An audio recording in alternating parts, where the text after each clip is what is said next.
San Jose and preaching at my church. I did more burials than I did presentations or baptisms at the very beginning. But praise the Lord that when I left, there were more baptisms and more and weddings and things that were happening in the church. But see, this is the reality of our churches. And so what I want you to see is that in the year 2003, we have Hispanics as an ethnic group, but we have other ethnic groups within our district NPLAD. So the General Council looks at the report, and when you say, I have so many Hispanics in my church, they put that in a number, under categories.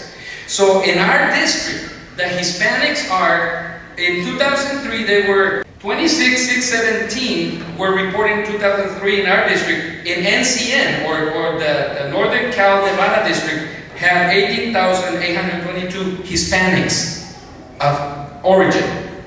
Now, why is this important? I want you to see their growth, and I want you to see where we are, or where we have been. Now, 2004, we went down to 23,403. Maybe some churches didn't report, I don't know. But that's the number that is in the General Council archives. 23,403. NCN went up to 20,538. In the year 2005, we went up again to 25,433. NCN went up to 20,980. 06, 25,157. We slid a little, and they went up 21,954. Year 07, we went up 26,246. They went up 23,244. Year 08, we went up 26,280. They went up 23,718. Now, NCN has an NPLAD district within them. That's the point I'm trying to make. Now, why is this? And I'm glad, because your churches are English, but now you have a challenge. What are you going to do with the Spanish-speaking communities that you're in? God has given you the privilege to minister to the second, third, fourth, fifth, whatever generation of Hispanics you have in your churches. But what are you going to do with the first generation of Spanish speakers that are in your community? Your church, as a kingdom church, has a responsibility, that reverse responsibility that all the other regions in our district have. You must have a Spanish ministry or a Spanish church that you're running 3 churches within your church. This is a reality that we have here. This is a reality that we must address. And so the challenge we have is, I'm glad NCN is growing. We want people to be reached for the kingdom of God. But let me tell you, we have the taste for the real Hispanic food. We're the ones that eat the real chili. We're the ones that eat the real tacos. We're the ones that understand the culture. We're the ones that speak the language. And why are we not going to do it? And if you cannot do it, find a minister that can be mentor under your pastorship and launch him out under your umbrella. And let me tell you, we will be more than glad to say, let's partner together and let's reach out and let's do this work. Because this is what it's about. This is what God has called us to do. The next slide. It talks about, why is it then that we have to do what the superintendent is talking about? Plant, revitalize, and recruit.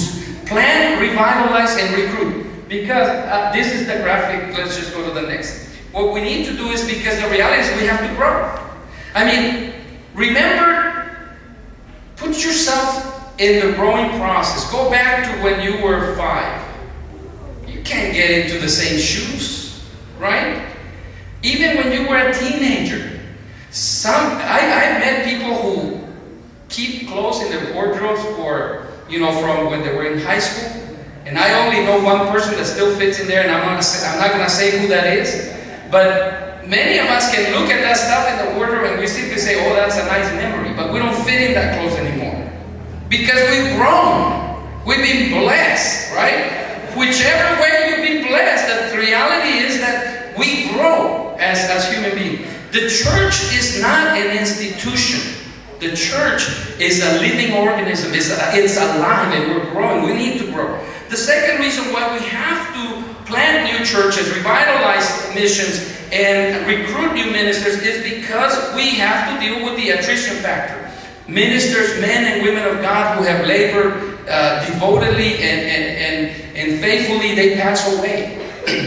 Pastor Camarillo, you know, he invested his whole life in educating a generation and then multiple generations, but he's no longer with us. He's already celebrating his victories. But we're here, and those that learn at his feet are now laboring. Are we going to learn from them? What are we going to do? Brother Pozos, Brother Tañón, you guys call them the Godfather. Well, you learn from him, right? I never called him that. I simply called him Pastor Tañón. But to me, he was also a mentor in different ways. Brother Pozos, Brother Libaca, all these leaders who have done their part. We have learned at their shadows. And now we have a shadow. I don't know how big your shadow is, but it's your opportunity. This is your season. This is your time. And we must seize the moment and have the opportunity to invest in the lives of others. Let me just continue here. Go to the next one. There's three things that we're saying we're doing, and we're calling it the multiplication project. The multiplication project is what this district wants to focus on in the next 10 years. And we want to focus on that. Is we're going to have to plant new churches. The multiplication project 1, plant new churches. Multiplication plan 2, revitalize district affiliated churches. I understand we're not saying, even though we have churches that need to be revitalized, we understand that they're sovereign churches. We understand that the pastor there might feel that, you know, I don't need to be revitalized. That's okay. But the mission churches are under our care. And we want to be intentional about that. And the third is we want to recruit credential new ministers. And here we're saying, go to the next slide. What we're saying under some of these things is that we need to realize that in the next decade we need to have a plan, and it's the 1075 plan. And what we're saying we want to do here is the following. We want to come along and we want to this year partner with 3 churches, or partner with 3 regions or sections to launch out 3 new churches. There's already one being launched out in Gonzales in the area of Salinas. There's one already being looked at in the area of Clovis, in the area of the Northern California area. We're already looking at other places. And if we remember, our average was 2.6. What we're saying is in 2011, let's plant 3 churches. 2012, 3 churches. 2013, 5 churches. 2014, 7 churches. 2015, 7 churches. 2016, 10, 17, 10 churches, 18, 10 churches, 19, 10 churches, 2020, 10 churches. We can target 75 churches to be planted in the next 10 years. I believe we can do it. Pastors are already doing it on their own, but they're struggling sometimes. And what we're saying here with this plan, let's go to the next slide. What we're saying with this is how we're going to do it. We're going to do it through a concept of regional paternity. You know, when people in the world don't want to do the marriage covenant, but they want to do everything else, and then suddenly they don't want to take the responsibility of being the parent of the child that's coming, there's a test that's called the paternity test. They can always check up and see if it's the father or not. Well, we don't want to be checking out who's the parent of the church. We want you to become the parent of the church as a region, as a section. And what we're saying is let's partner up. Let's come together. You have human resources that we can use in those areas. Let's come as a team. Why think about as a tribe, the tribal mindset, the clan mindset? Let's come along as a kingdom mindset. I don't take the credit, you don't take the credit, God takes the credit. And we come along and we're saying, if you can partner in the region, let's identify the city that is longing to have and is needing to have a church. English or Spanish, we'll do it. And let's come down on that. And what we're saying is 20 churches in a region can make a pledge of 24 months to say, you know what, we'll give $100 per month. We already pledged to missionaries.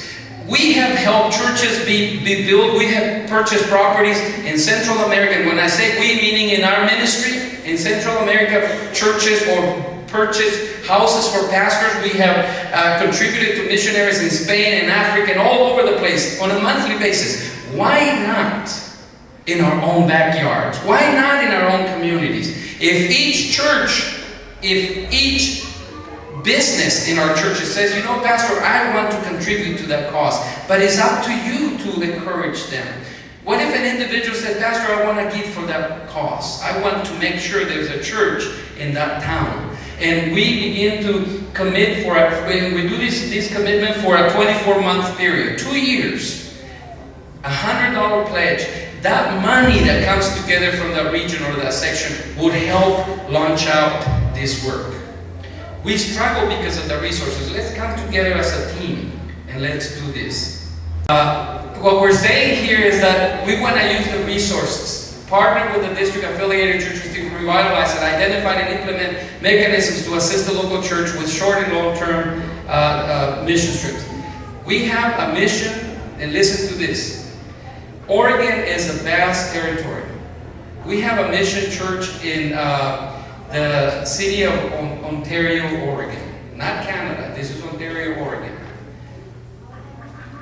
10 years ago, a lay person was handed over a set of keys and told, hold the fort just for a little while and we'll get someone to pastor the church. 10 years later, and after many trips of many other superintendents, assistant superintendents, secretary of treasurers to that place, the man's still there, waiting for somebody to come and pastor the church. He's done the best he can, but he has no training. He has no biblical training. He loves God, and he can quote a lot of scriptures, but he's burned out. And I'm sharing you what I just saw this month of December. My heart was broken because I'm saying, God, I remember when I wanted to go pastor a church and everybody told me no. I remember when I said, God, I want to do it. And they told me, you're not ready. And I go there now and I see these men serving God and I say, where are our ministers?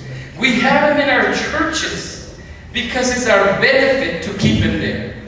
Release the men that God has entrusted under you. Release them to do the work of ministry.